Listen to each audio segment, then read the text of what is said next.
जय माता दी। मैं मोहित अग्रवाल, लाल किताब विशेषज्ञ। आज हम लोग बात करेंगे एक ऐसे युग के बारे में जहां पर पिता को जिंदगी भर दुख, तकलीफ और कष्ट देखने को प्राप्त होते हैं। या तो उनका स्वास्थ्य कभी ठीक नहीं रहता, या वह हमेशा कोई ना कोई चिड़चिड़बाजी करने वाले होते हैं, अधिक मात्रा में गुस्सा करने वाले होते हैं। जीवन यापन उन्होंने धोखे खाए होते हैं। जिंदगी भर उन्होंने दूसरों का बहुत किया हुआ होता है, परंतु कोई भी उनका करता ही नहीं है। यानी कि जिंदगी में या तो उनको मान सम्मान की प्राप्ति नहीं होती, सेहत अच्छी नहीं होती, छोटी आयु में वे गुजर जाते हैं, बहुत ज्यादा बीमारियां उनको लगी रहती है। और दूसरा, जहां पर पुत्र संतान की प्राप्ति देरी से होती है, साथ ही साथ पुत्र संतान को कोई ना कोई मृत्यु तुल्य कष्ट लगे ही रहते हैं। यानी कि मैं ऐसे युग की बात कर रहा हूं जहां पर पिता की कुंडली के अंदर, यानी कि एक बेटे की कुंडली के अंदर पिता भी भारी होता है और दूसरा उसका बच्चा भी भारी होता है। जी हां दोस्तों, ऐसे योग आपकी कुंडली में भी हो सकता है। इस योग में मंगल और राहु 10वें घर के अंदर बैठे हुए होते हैं और सूर्य छठे घर के अंदर बैठा हुआ होता है। तो ऐसी अवस्था के अंदर पिता को निरंतर दुख, तकलीफ और कष्ट देखने को प्राप्त होते हैं। पिता जिंदगी के अंदर बहुत अच्छी कामयाबी हासिल नहीं कर पाते हैं। साथ ही साथ आपको मान सम्मान की प्राप्ति बहुत अच्छी नहीं हो पाती है। लोग आपका ही इस्तेमाल करके खुद आगे बढ़ जाते हैं और आपको एक कीड़े के भांति निकाल के बाहर फेंक देते हैं। जी हां दोस्तों, आपके साथ कई बार ऐसा हुआ होगा जिंदगी के अंदर कि जहां पर लोगों ने आपको बहुत ज्यादा इस्तेमाल किया होगा और तुरंत मिनट से पहले उठा करके कहीं ना कहीं साइड कर दिया होगा। ये योग यही होता है जहां पर आप दुनिया के काम बनाने के तारुक रहते हैं, परंतु दुनिया आपका प्रॉफिट भी नहीं देती उस चीज का, ना ही आपको मान सम्मान देती।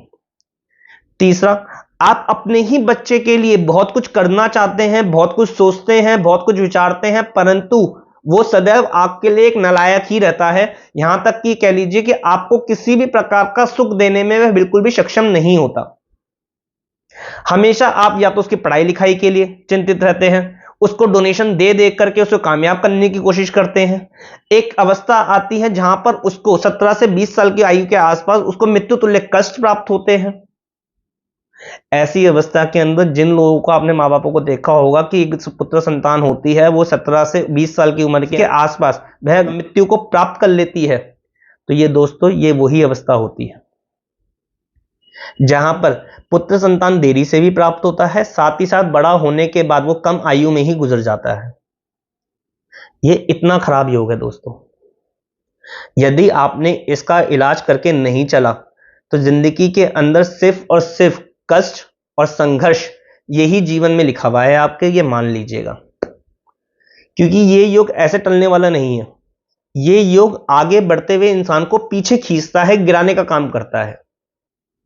जैसे कि मान लीजिए आप अपनी जिंदगी में बहुत अच्छे कामयाब भी हो रहे हैं और बहुत अच्छे अच्छे लोगों के साथ उठा बैठक भी कर रहे हैं, परंतु वहीं आपको एक दिन पता चलता है कि पिता की सेहत खराब हो गई है, पिता को हार्ट अटैक आ गया है, पिता को किडनी फेलियर है, कैंसर है, ऐसी ऐसी समस्या जहां पे आपका सारा पैसा इनकी बीमारियों के ऊपर, इनकी दवाइयों के ऊपर लगने वाला है। दूसरा, आपको ये पता चलता है कि जिसके लिए आपने सब कुछ जोड़ा है वह आधी उम्र में ही गुजर गया। अब क्या करेंगे आप बताएं? कहां स्टैंड हुए आप जिंदगी के अंदर? दोस्तों ये बहुत बुरा रूप है। अब इस रूप को ठीक करने के लिए सबसे पहले हर रविवार कम से कम 1 साल तक 600 ग्राम गुड़ और किसी गरीब आदमी को दान देना शुरू करें हर रविवार।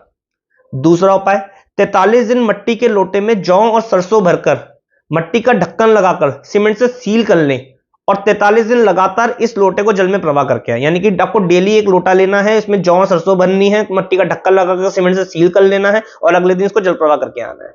43 दिन ये उपाय लगातार करना है दोस्तों। आपको मात्र इतना सा उपाय करके देखिए, पिता का सुख भी कायम होगा, जिंदगी में आपको कामयाबी भी हासिल होगी, लोग आपका इस्तेमाल करना आपको बंद करेंगे और आपको उसका प्रॉफिट भी देंगे और आप में खुद समझदारी वाला भाव आएगा कि आगे इमोशनली आप फूल नहीं बनेंगे।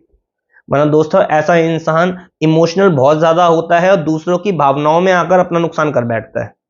और दूसरा, जो संतान के छलावे हैं, यानी कि पुत्र संतान के रूप में आपको ऊपर वाले की दुआ से पुत्र संतान की प्राप्ति हुई, परंतु छलावे के रूप में वो आपके हाथ से निकल गया, तो दोस्तों ये योग भी भंग होगा। ये उपाय करना बेहद ज्यादा जरूरी है उन लोगों के लिए जिसका मंगल राहु 10वें घर की युति बना के बैठा हुआ हो और छठे घर में सूर्य अकेला बैठा हुआ हो। तो ये जरूर करें, क्योंकि ये योग जब जब मंगल की, राहु या सूर्य की दशा आएगी अंतर में, प्रयंतर में, महादशा के अंदर, तो ऐसी अवस्था में आपके पिता को, आपके कामकाज को और आपकी संतान को चोट लगना निश्चित है। मात्र इतना सा उपाय करके देखिए, आपको बड़े लाभ की प्राप्ति होगी। जय माता दी।